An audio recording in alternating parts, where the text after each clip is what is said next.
సోమయాజి వ్రతము ఏమండి? ఎవరు నువ్వా? కాస్త ఆగు. అనుకుంటాం గాని సోమయాజి వ్రతం అనుకున్నంత తేలికేమి కాదు. ఏమండి? ఎవరు? నిన్ను కాస్త ఆగమని చెప్పాను కదా. ఇప్పుడు ఈ సంసారం నిబంధనలు వీటికి దూరంగా ఉండడం చాలా కష్టమండి. ఏమండి? కడుపుకు అన్నం తింటున్నావా ఇంకేమన్నా తింటున్నావా? ఆగమని చెప్పాను కదా. ఆగలేవా? ఆగి చావలేవా? గోయవే. ఇన్నాళ్ళుగా ఆగుతూనే ఉన్నాను. నేనంటే భయం ఉనికి వస్తుంది. అమ్మో, ఇంటి దగ్గర ప్రోగ్రామ్స్ అన్ని క్యాన్సిల్ చేస్తున్నాము. పస్తు పడుకుంటే నీరసం వస్తుంది. వస్తున్నా. అబ్బా, ఈ ఎర్రశెర్రలో ఉంటే పొలంలో ఆరబెట్టిన పండు మిరపకాయలాగా ఉంది. వీటికి ఏం తక్కువ లేదు. ఏమిటే విశాలాక్షి, భారతదేశంలో పెట్రోల్ రేట్ల అలా మండిపోతున్నావు? ఏమైంది? What is the matter?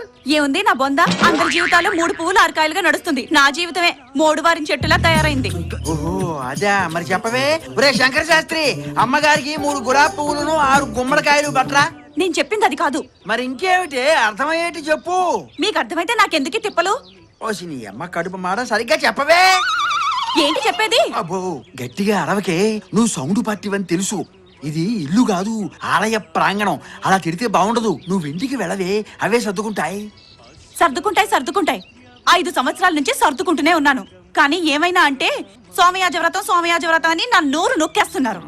నాకు మాత్రం రక్త ప్రసరణ ఉండదంటే, ఇగో ఆ సోమయాజి వ్రతం తొందరలోనే పూర్తవుతుంది. అది అయిపోయిన తర్వాత అప్పటిదాకా కొంచెం ఓపిక పట్టవే. పడుతూనే ఉన్నాను. నా వల్ల కాదు. ఈ అమ్మలక్కల మాటలు వినలేను. నాతో సంసార జీవితం సాగిస్తారో లేక సోమయాజి జీవితం సాగిస్తారో తేల్చుకోండి. బెజవాడ గుడివాడైనా, గుడివాడ బెజవాడైనా సోమయాజి వ్రతం తర్వాత ఏదైనా. అటువంటప్పుడు నన్ను పెళ్ళెందుకు చేసుకున్నారు? సోమయాజి వ్రతం చేసుకోవాలంటే పెళ్ళాం కావాలంటే అందుకనే చేసుకున్నా. దానికోసమే మీరు నన్ను పెళ్ళాడితే ఒక్క క్షణం కూడా మీతో కాపురం చేయను. Okay, very good.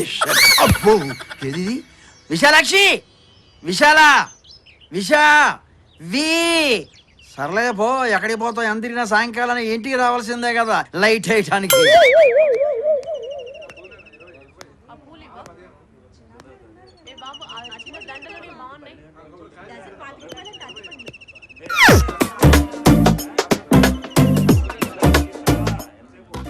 మనిషి చూస్తే రెడీమేడ్ పెళ్లి కూతురులో ఉంది.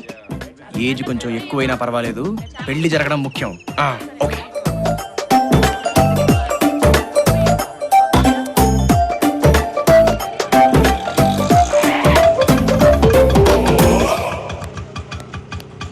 పెద్దమ్మ గుడికి. అన్న, ఈ పెద్దమ్మ గుడి వైపా? అవునన్నా, వస్తున్నాం. కొంచెం జరగరా. అలాగే ఈమె మన శాస్త్రి గారి భార్య లాగుందే.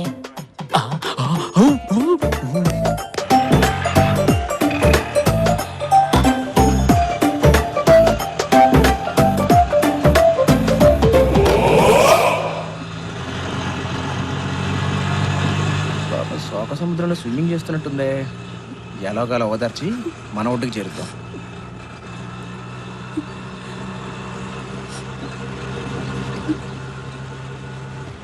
మీ పేరు తెలుసుకోవచ్చా?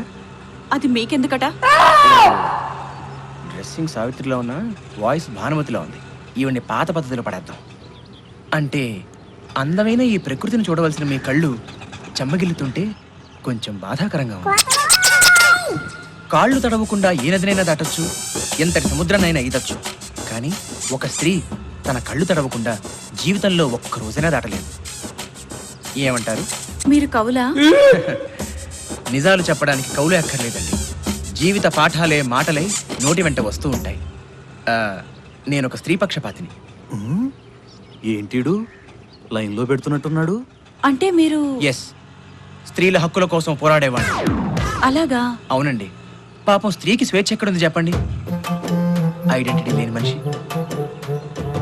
ఒక స్త్రీకి తన పుట్టినింట్లో తండ్రి కేర్ ఆఫ్, పెళ్ళైతే భర్త కేర్ ఆఫ్, వయసు మీద పడితే కొడుకులు కేర్ ఆఫ్. ఇలా తన జీవితం అంతా కేర్ ఆఫ్ పురుషులే. పాపం తన విజిటింగ్ కార్డు ఇవ్వాలన్నా వాళ్ళ పేరు మీదే. థ్యాంక్స్ అండి, ఇప్పటికైనా నా పేరు అడిగారు. ఐఎమ్ వివేక్. ఏం చదువుకున్నారు? ఎన్నో జీవితాలు చదువుకున్నాను. 10 నిమిషాల క్రితం మీ కనురెప్పల మధ్య నీరు, కానీ ఇప్పుడు మీ పెదవుల మధ్య చిరునవ్వు నాకు ఆనందాన్ని కలిగిస్తుంది. కనీసం ఇప్పటికైనా చెప్తారా మీ పేరు? విశాలాక్షి. ఓ, కనిపించిన మీ హృదయం లాగే చాలా విశాలంగా ఉంది. అమ్మ కుర్రనాయాల మొత్తానికి మాయమాటలతో రంగంలోకి దించేసావురా.